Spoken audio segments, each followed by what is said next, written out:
Yeah, Shefty, a little bit of a scary scene in Jacksonville yesterday with Trevor Lawrence getting obliterated, and then, he locked up, clearly got a concussion immediately. What's his status? And then going to Doug Peterson, also in Jacksonville. Obviously not much hope for the rest of the season. What's his status going forward as the head coach down there? Well, there's been a lot of talk about the Jaguars making changes, and they haven't made any changes, and it sounds like they're just going to ride this out till the end of the season. And what I found interesting yesterday is that their left tackle, Walker Little, signs this 3-year, $45 million extension before the game. And the general manager, Trent Baalke, did that deal. Now, there's been a lot of questions about his future and Doug Peterson's future, but they're handling this organization like they're going to be there, like they're operating. Now, do we think that that's going to be the case? No, I think that there's going to be some change that comes there. But it certainly sounds like they're going to wait till the end of the season here before they make any changes.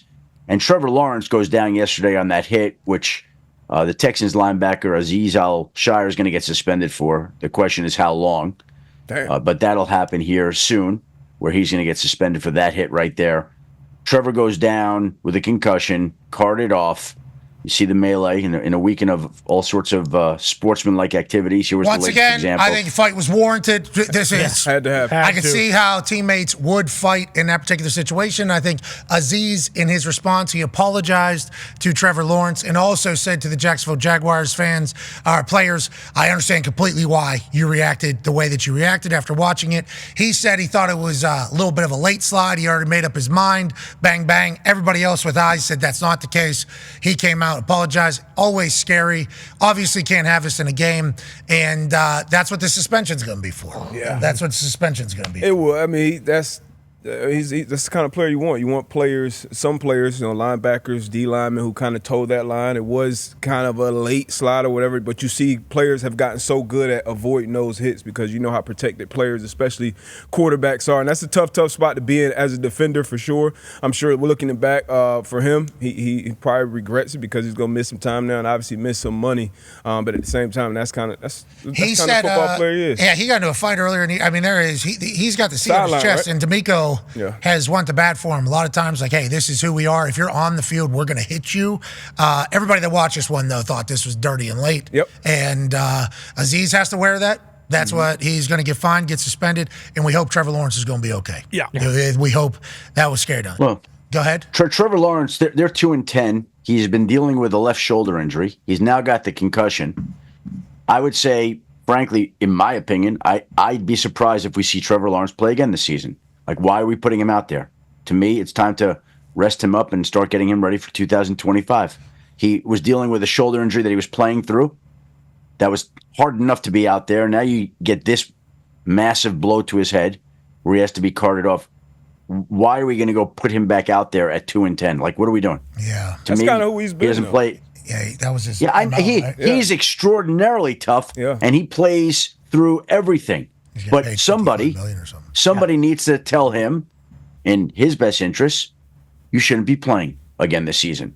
I'll be excited to see how that works out, especially with the new deal, $55 million, one of the only attractions on that team. The Khan family, I assume, would like the best for Trevor Lawrence as well. Can't get hurt even more going down the stretch. That would be devastating for that entire operation going forward. So, Coach, I wanted to pivot to Trevor Lawrence. Obviously, he took a scary hit as he was sliding at the sticks, right, the first down marker yesterday. I guess when these quarterbacks are running in place, what can you, like, they're in space, what can you teach your defenders to, like, I get he can't make that hit. Like, you can't go forearm to his chin, but also it's at the sticks, he's sliding late. Like, what can you tell your defenders for situations like this? Yeah, that's a tough one. I think I put that one right back on you, AJ. You've been in that situation, way more than I have. He's running for a first down. You're coming up there to tackle him, and he slides late. What would you tell him to do? I mean, I would tell him to hit him in the face with a forearm, but it's almost impossible to avoid contacting him in the head. And my question is, what if he decides? There's a clip of Patrick Mahomes I've seen that goes around where one guy he comes up, he thinks Patrick's sliding, and he kind of just glides right by him and continues. That does happen, but I guess all you can tell him, Coach, is what you gotta fly and submarine over top of him and try not to make contact at that moment. Yeah, that's right. I think throwing the forearm in there is that's not the right thing to do. But to show that you're trying to avoid contacting him in the head, it's hard not to hit him in the head here. There's nothing else to hit. His whole body's on the ground, but. The forcible contact with the forearm, that's that's not called for. I think you got to show an effort to avoid that contact as much as you can. I don't know if you could avoid it completely, but you should try. Yeah, intent, I think, is a big deal. And that's why with the brace and the optics of what it looked like, plus with what type of player he lives on the edge. Line, yeah. Yeah, he is that type of player. He's come out and apologized to Trevor for what happened. He even said, just like I said before the game, it was great that you're back healthy. I still feel that same way. And then he also said a lot of the things that have been said since then, okay, we need to dial it down a little bit. But nonetheless, no player wants that to happen to any other players, especially as we get in the most important time of football.